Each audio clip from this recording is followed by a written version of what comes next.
Hello friends, நீங்க பார்த்துட்டு இருக்கிறது ஹரிஷ் வாய்ஸ். இன்னைக்கான வீடியோல நம்ம என்ன பார்க்க போறோம்னா, demons of the shadow realm season 1 episode 3.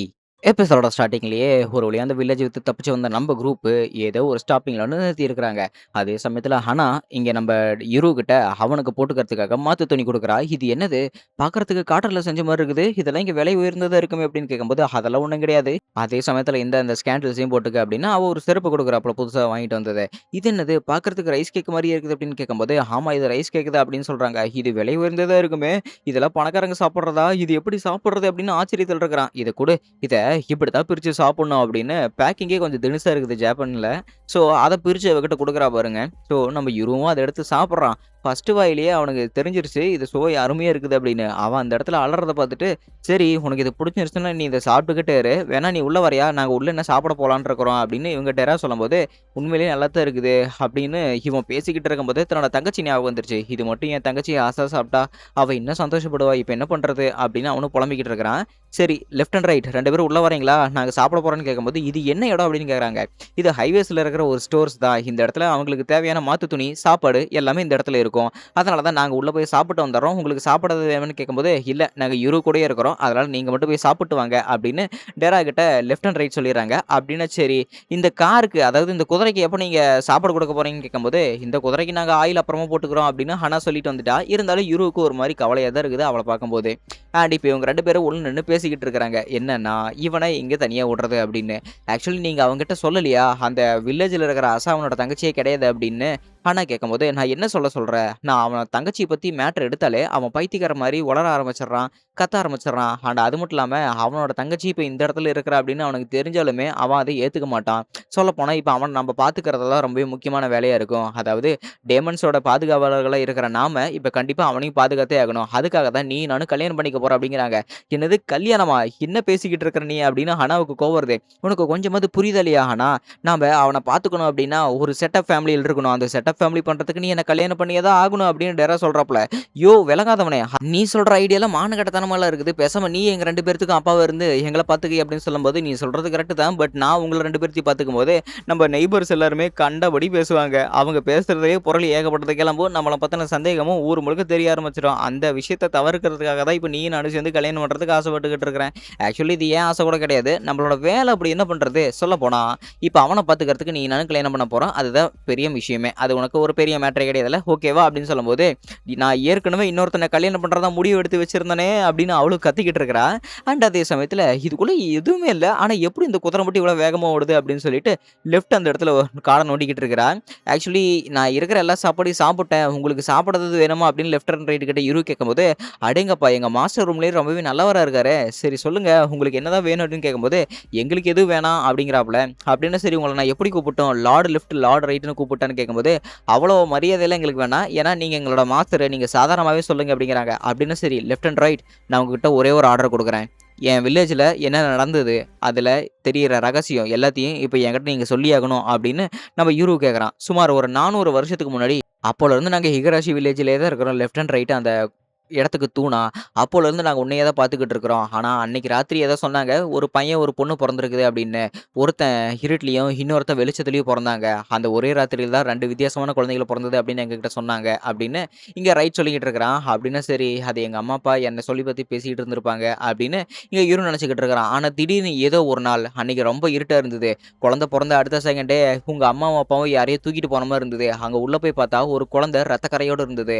அந்த குழந்தைய அவங்க தூக்கிட்டு ரொம்பவே அதிவேகமா போயிட்டு இருக்கிறாங்க அப்படின்னு இங்க ரைட் சொல்லிக்கிட்டு இருக்கானா.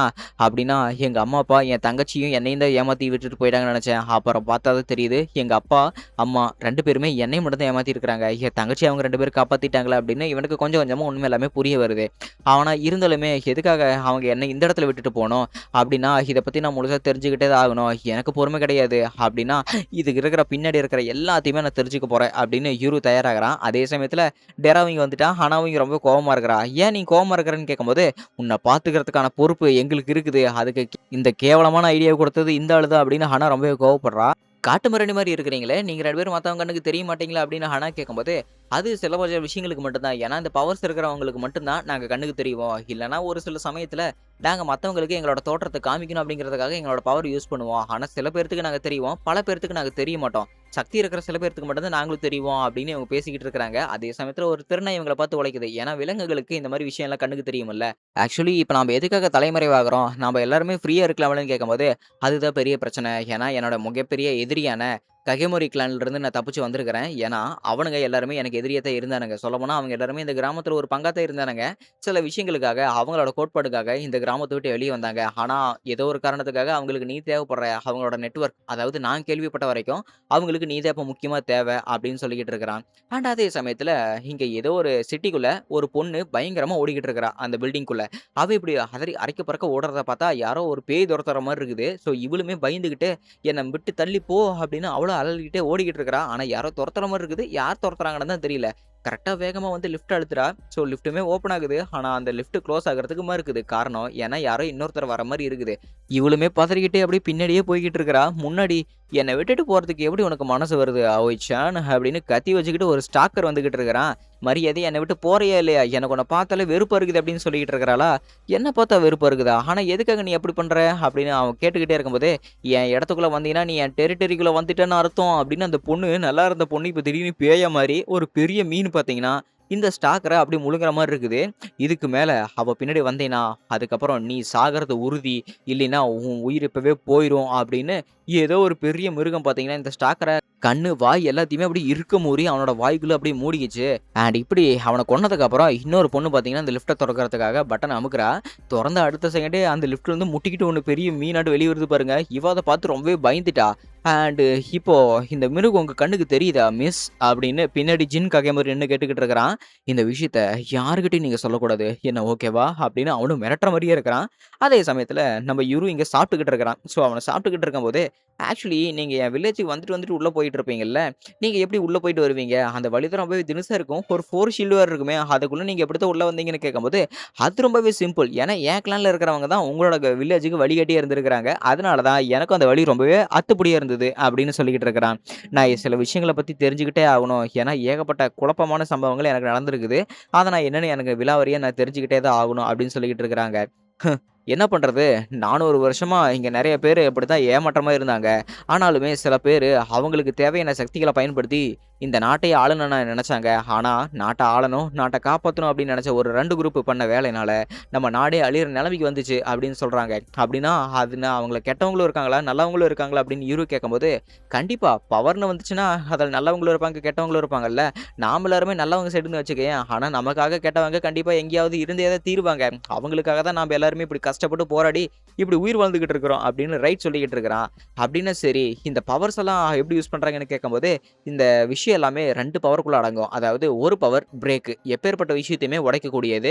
அப்படின்னா சரி, இதுக்கு ஆப்போசிட்ல ஏதாவது ஒரு பவர் இருக்கணுமே அப்படின்னு ஹனா கேட்கும்போது, ஆமா அந்த பவரோட பேரு சீலு. அது எப்பேர்ப்பட்ட விஷயத்தையுமே அடைச்சிரும். ஸோ இந்த 2மே ஒரே விஷயத்துல பவர் யூஸ் பண்ணா என்ன ஆகும் அப்படின்னு ஹனா கேட்கும்போது, அது ஒரு பாராடாக்ஸ். அது யாருக்குமே தெரியாது. அப்படி தெரிஞ்சாலுமே அது தெரியறதுக்கு அந்த ஆள் உயிரோட இருக்க மாட்டாங்க அப்படின்னு சொல்றான்.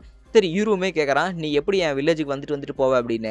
அது ரொம்பவே சிம்பிள். உன் வில்லேஜோட வாசல்ல ஒரு முட்டுகள் இருக்கும். அந்த முட்டுகள ஒரு சுத்தி சுத்தி ஒரு பெரிய வாசல் இருக்கும். அந்த வாசலுக்குள்ள உள்ள பூந்து ஒரு மரத்துல லெஃப்ட் சைடு உள்ள பூந்துட்டு வெளிய வந்தா கரெக்ட்டா உன் வில்லேஜ்க்கான வழி வந்துரும். சில பேர் அத தவறான வழியில அவங்க கரெக்ட்டான இந்த வில்லேஜ்க்குள்ள வந்துருவாங்க. சொல்லப்போனா உங்க அம்மாவ கூட தப்பி தவறி வழி மாறி போயி, அவங்க தான் டைரக்ட்டா இந்த வில்லேஜ்க்குள்ள வந்திருப்பாங்க அப்படின்னு இங்க டேரா சொல்றான். அப்படின்னா, நம்ம யுருவோட அம்மாவுமே பார்த்தீங்கன்னா வெளியூர்க்காரங்க தான். ஸோ அவங்க தான் வழி மாறி போய் இந்த வில்லேஜ்க்குள்ள வந்திருப்பாங்க. நம்ம யுரு சின்ன வயசுல இருக்கும்போதுமே சரி, "நீ பெரிய ஆள் ஆனதுக்கப்புறம் உன்ன அம்மாவோட ஒரிஜினல் உலகத்துக்கு நான் கூட்டிட்டு போறேன்ப்பா" அப்படின்னு யுரோட அம்மா வாக்கு குடுத்திருப்பாங்க. அப்ப யுருவுக்கு புரிஞ்சிருக்காது. ஆனா இப்ப தான் அந்த பயபுள்ளைக்கே புரியுது, அவங்க அம்மா சொன்னது எல்லாமே உண்மை அப்படின்னு. இப்படி சில விஷயங்கள அவன் யோசிச்சுக்கிட்டே வந்துகிட்டு இருக்கிறான். அதாவது சின்ன வயசுல இருந்து இவன் பார்த்தது, இவன் கூட விளையாடுனது, இவன் கூட இருந்தது, அவன் தங்கச்சி இல்ல வேற ஒருத்தன் அப்படின்னு இப்ப தான் கொஞ்சம் கொஞ்சமா அவன் ஏத்துக்கிட்டு வந்துகிட்டு இருக்கிறான். அதே சமயத்துல இவங்க ஏதோ ஒரு இடத்துல நின்னுகிட்டு இருக்கிறாங்க. அண்ட் இவனுமே ரெஸ்ட் ரூம் போயிட்டு அங்க இருக்கிற ப்ரொசீஜர் அதாவது ரெஸ்ட் ரூம் போயிட்டு கைய கழுவணும், டிஷ்யூ பேப்பர்ல துடைக்கணும் அது எல்லாத்தையும் இப்ப தான் கத்துக்கிட்டு இருக்கிறான். அந்த இடத்துல எல்லா வேலையுமே பக்காவா முடிச்சதுக்கு அப்புறம் ஒரு ஹீரோ மாரி பெரிய என்ட்ரி குடுக்குறான். அப்பாடா! நான் எல்லாத்தையுமே கரெக்ட்டா செஞ்சு முடிச்சுட்டேன் அப்படின்னு. அதே சமயத்துல நம்ம டேரா ஹனா கிட்ட கால் பண்ணி பேசிக்கிட்டு இருக்கிறான். அண்ட் இன்னொரு பக்கம் லெஃப்ட் அண்ட் ரைட் கூட நம்ம யூரு வெளிய வந்துகிட்டு இருக்கிறான். அண்ட் என்னடா இது பில்டிங் எல்லாம் இவ்வளோ பெருசு பெருசா இருக்குது. எல்லாருமே பெரிய கல்லுக்குள்ள தான் இருக்காங்களாட்டு இருக்குதுன்னு கேட்கும்போது, அது கல்லெல்லாம் கிடையாது. அது ஒரு வீடுன்னு சொல்லுவாங்க. அந்த வீட்டுக்குள்ள ஏகப்பட்ட மக்கள் இருப்பாங்க. அத அபார்ட்மெண்ட்ட கூட சொல்லுவாங்க அப்படின்னு யூரு இங்க டீமன்ஸ் கிட்ட எக்ஸ்ப்ளைன் பண்ணிக்கிட்டு இருக்கிறான். ஓ! அப்படியா? சரி இங்கெல்லாம் ஏகப்பட்ட பேர் வச்சிருப்பாங்கல்ல. அவங்களுக்கெல்லாம் சாப்பாடு என்ன பண்றதுன்னு கேட்கும்போது, இது கம்மி தான். இந்த இடத்தோட பேர் கூட நான் மறந்துட்டேன். ஆனா டோக்கியோன்னு ஒரு ஊர் இருக்குதாம். அந்த இடத்துல ஏகப்பட்ட பேர் இருக்காங்களாமா. கிட்டத்தட்ட 10 மில்லியன் பேர்த்துக்கு மேலயும் இருப்பாங்களாம் அப்படின்னு யூரு சொல்லும்போது, அவ்வளோ இருப்பாங்களா? அப்படின்னா அவங்களுக்கெல்லாம் சாப்பாடு எப்படித்தான் செய்வாங்களோ தெரியல. அண்ட் இந்த இடத்தோட பேரு எனக்கு டெரா சொன்னது ஞாபகம் வருது. இன்டா பிரிஃபெக்சர் அப்படின்னு என்கிட்ட ஏதோ சொன்ன மாரி இருந்தது அப்படிங்கிறாங்க. ஆமா. அண்ட் அது மட்டும் இல்லாம நான் ஏகப்பட்ட உண்மைகள கண்டுபிடிச்சாகணும். அண்ட் என் தங்கச்சின்னு சொல்லிக்கிட்டு இருக்கிற அந்த மர்ம பெண், அவ யாருன்னு நான் தெரிஞ்சாகணும். இதெல்லாம் எனக்கு தெரியலன்னா கொஞ்சம் கூட எனக்கு தூக்கமே வராது. என் மண்டை ஒரே குழப்பமா இருக்குது. இப்ப நான் உங்ககிட்ட ஒரே ஒரு விஷயம் கேட்கிறேன். லெஃப்ட், ரைட் 2 பேருமே நான் அந்த உண்மைய தேடி கண்டுபிடிக்கிறதுக்காக போராட போறேன். நீங்க 2 பேரும் எனக்கு உதவி செய்வீங்களா? மாட்டீங்களா? அப்படின்னு கேட்கும்போது, சொல்லப்போனா நீங்க எங்ககிட்ட இந்த மாரி கேள்வி கேட்கவே தேவையில்ல. ஏன்னா நாங்க மத்தவங்கள சேஸ் பண்றதுக்காகவே தான் பொறந்திருக்கிறோம். யாருமே எங்க கண்லருந்து தப்பிக்க முடியாது அப்படின்னு லெஃப்ட் ஒரு மாரி வில்லத்தனமா சொல்றா பாருங்க. இத கேட்கும்போது நம்ம யூரோவுக்கு ரைட்டுக்குமே பார்த்தீங்கன்னா பயமா இருக்குது. ஆஹா! நம்ம ஆளு வேலைக்கு காட்டிட்டாளே அப்படின்னு சொல்லிட்டு ரைட் உண்மையிலேயே ரொம்பவே சந்தோஷமா இருக்கிறான். இன்னொரு பக்கம் டெரா அவன் தங்கறதுக்கான வீடு பார்த்துட்டாங்க. ஏன்னா அவங்களால கார்லயே தங்க முடியாதுல்ல. அதனால தான் சரி நீ உன் கையில வச்சிருக்கிறியே அது என்ன டெரான்னு கேட்கும்போது, ஓ! இதுவா? இத செல்ஃபோன்னு சொன்னா கூட உங்களுக்கு தெரியாது. காட்டுல பயன்படுத்துவோம்ல ஸ்மோக் சிக்னல் அந்த மாரி தான் இது அப்படின்னு சொல்றான். ஓ! அப்படியா? பரவாயில்லையே டெக்னாலஜி எல்லாம் நல்லா வளர்ந்துருச்சே. ஸ்மோக் சிக்னல் ஃபோன்லயே குடுக்க முடியுமா இப்போ? அப்படின்னு எல்லாருமே வாய பொளந்துகிட்டு இருக்கிறாங்க. அப்படின்னு சரி நான் வாங்க நம்ம புது வீட்டுக்கு போலாம் அப்படின்னு இவங்க எல்லாருமே புது வீட்டுக்கு கிளம்புறாங்க. அதோட எபிசோட் முடிக்கப்பட்டது.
டிராகன்ஸ் எல்லாம் இருக்கிற காலகட்டம் அப்படின்னு இருக்குது.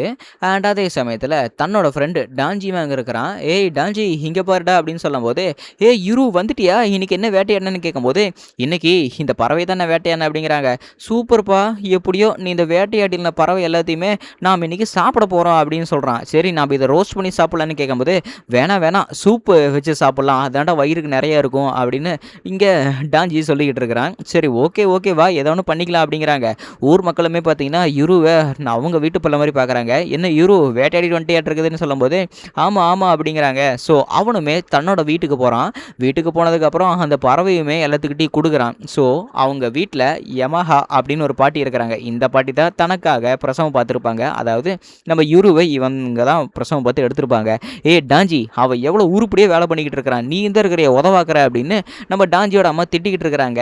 அப்புறம் பாட்டி, "நம்ம அசா எங்கே போனா?" அப்படின்னு கேட்கும்போது, "அசா உள்ளதா இருக்கிறான்னு நீ போய் அவளை பாரு" அப்படிங்கிறாப்புல அந்த பாட்டி. இவனுமே ஏதோ ஒரு இருட்டு ரூம்குள்ளே போகிறான்.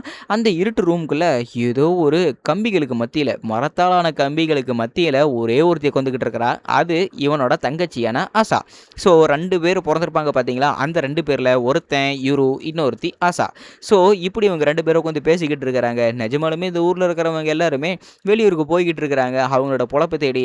ஆனால் நான் என்றைக்குமே இங்கே விட்டு போக மாட்டேன்னு தான் நானும் ஆசைப்பட்டுக்கிட்டு இருக்கிறேன். என்ன பண்ணுறது, நானும் கிட்டத்தட்ட வேட்டையாடி தான் கற்றுக்கிட்டு இருக்கிறேன். ஏன்னா அப்போ தான் நான் வெளியூருக்கு வேலைக்கு போகாமல் நம்ம உள்ளூர்லேயே சமாளிக்கிறதுக்கான தெம்பு எனக்கு கிடைக்கும் அப்படின்னு சொல்லிக்கிட்டு இருக்கிறான். அப்படின்னு நீயும் அம்மா அப்பா மாதிரி என்னையுமே சின்ன வயசில் தனியாக விட்டுட்டு போக போறியா அப்படின்னு ஆசா கேட்கும்போது, என்ன பேசிக்கிட்டு இருக்கிற ஆசா, நான் இவ்வளோ கஷ்டப்படுறது எல்லாமே உனக்காக தான். ஏன்னா நான் மட்டும் கரெக்டாக வேட்டையாடி பழகிட்டா இந்த இடத்துல இருக்கிற பன்னி அப்புறம் ஏகப்பட்ட பெரிய மிருகங்களை வேட்டையாடினா நம்ம கிராமத்துக்கு ஏகப்பட்ட சாப்பாடு கிடைக்கும். அதை வச்சு நம்ம எங்கேயாவது வெளியே போகாமல் இங்கேயே பொழைச்சிக்கலாம். நீ எதுக்கு கவலைப்படாத, நான் உனக்காக தான் இருக்கிறேன் அப்படின்னு தன்னோட தங்கச்சி கிட்ட சொன்னதுக்கப்புறம் இவன் ரொம்பவே சந்தோஷப்படுறான். அண்ட் தன்னோட பாட்டி யமஹா பார்த்தீங்கன்னா, "இங்கே பாரு இரு, டெரா வந்திருக்கிறான், போய் பாரு" அப்படிங்கிறாங்க. ஆக்சுவலி இந்த டெரா அப்படிங்கிறவர் இந்த ஊருக்கு சில மருத்துவ பொருட்கள் எல்லாம் எடுத்துகிட்டு வராங்க. இவங்களுக்கு பணம் பரிமாற்றம்லாம் கிடையாது. இவங்க வச்சிருக்கிற பொருளை அதை இவங்க கிட்ட கொடுத்து இந்த டெராங்கிறவர் அவருக்கு என்னென்ன வேணுமோ எல்லாருமே கொடுத்துருவாங்க. ஸோ அதில் ஒரு பொண்ணோட அம்மா பார்த்தீங்கன்னா, "என் பொண்ணு நாளைக்கு 9 வயசு ஆக போகுது, இவளுக்கு ஏதாவது நாளைக்கு கொண்டு வா டெரா" அப்படிங்கிறாங்க. அண்ட் அதே சமயத்தில் இருவுமே வந்து பார்க்குறான். "ஹே இரு, எப்படி இருக்கிற?" அப்படின்னு டெரா கேட்கும்போது, "நான் நல்லா தான் இருக்கிறேன். சரி உனக்கு ஏதாவது வேணும்?" அப்படின்னு டெரா கேட்கும்போது, "எனக்கு எதுவும் வேண்டாம், என் தங்கச்சிக்கு ஏதாவது கொடுங்க" அப்படின்னு தான் நீ சொல்ல போகிற. "இதா உன் தங்கச்சிக்கு தான் இது" அப்படின்னு இருவு புரிஞ்சுக்கிட்ட நம்ம டெரா பார்த்தீங்கன்னா, அவளுக்கு ஒரு பால் கொடுத்துட்டு போகிறாப்புல. அண்ட் ஊர் மக்கள் எல்லாருமே டெராவை பார்த்துப்போம் அப்படின்னு வழி அனுப்பிச்சு வைக்கிறாங்க. ஸோ இப்பேற்பட்ட ஒரு வணிகம் இந்த ஊருக்குள்ளே நடந்துக்கிட்டு இருக்குது. நிஜமாலுமே எனக்கு வெளியூருக்கு போகணும்னு ஆசையாக இருக்குதுடா. ஏன்னா வெளியூரில் தான் ஏகப்பட்ட பணம் சம்பாதிக்கிறாங்க. நம்ம ஒரு உள்ளூரில் இருந்தால் குண்டு சட்டிக்குள்ளேயே குதிரை ஓட்ட வேண்டியதான் அப்படின்னு இங்கே டாஞ்சி சொல்லிக்கிட்டு இருக்கிறா. "அப்படி வெளியூரில் என்னத்தடா கண்டீங்க? எனக்கு வெளியூர் போகணும்னு ஆசையெல்லாம் கிடையாது. நான் என் தங்கச்சி பார்த்துக்கிட்டா போதும்" அப்படிங்கிறாங்க. "உன் தங்கச்சியை கண்ணிலே காட்ட மாட்டேங்கிறியப்பா" அப்படின்னு டாஞ்சி சொல்லும்போது, "பொம்பளை பொறுக்கி பார்த்துக்கிட்டு இருக்கிற உனக்கெல்லாம் என் தங்கச்சி காட்டணும்னு அவசியமே கிடையாது" அப்படின்னு இங்கே நம்ம யூரு சொல்கிறானா. "என்னடா சொன்ன? இப்போ நீ என்னை பார்த்து என்ன சொன்ன?" அப்படின்னு டாஞ்சி கோவப்படுறான். "உனக்கு நான் சொன்னது கோவம் வந்துச்சுன்னா வா வந்து என் கூட சண்டை போடு" அப்படிங்கிறான். "வேணாப்பா, நான் என் மூக்கை பேத்துக்க விரும்பலை" அப்படின்னு டாஞ்சி கம்முன்னு இருந்துக்கிட்டான். அங்கே பாருடா, மறுபடியும் டிராகன்ஸ் எல்லாம் புகையை வெளியிட ஆரம்பிச்சிருச்சுட்டு இருக்குது. இப்போ என்ன பண்ணுறது, இப்போ அடிக்கடி வந்துக்கிட்டே இருக்குது அப்படின்னு பேசிக்கிட்டே இருக்கும்போது ஏதோ ஒரு இடத்துல ஏதோ ஒரு கை ஏதோ ஒரு மேஜிக்கை போடுற மாதிரி இருக்குது. "டேய், உனக்கு அந்த அதிர்வு சத்தம் கேட்குதா? உண்மையிலேயே ரொம்ப வித்தியாசமாக இருக்குதுல்ல, இந்த சத்தம் எனக்கு ரொம்பவே இப்போ அதிகமாக கேட்குது" அப்படின்னு டாஞ்சி இரு 2 பேருமே ஏதோ ஒரு விஷயத்துக்காக தயாராகிறாங்க. ஆனால் அந்த மெஜிஷியன் கை, அந்த கை இவங்களோட இடத்த அப்படியே காட்டி கொடுக்குது. ஸோ மலைக்கு மத்தியில் இருக்கிற இவங்களோட கிராமம் ஒரு ஃபோர் ஷீல்டு மூலமாக காக்கப்பட்டு இருக்குது. அந்த ஃபோர் ஷீல்டு இப்போ உடஞ்சிருச்சு. டெராவுக்கு தெரிஞ்சிருச்சு இங்கே தான் நடக்க போகுது அப்படின்னு.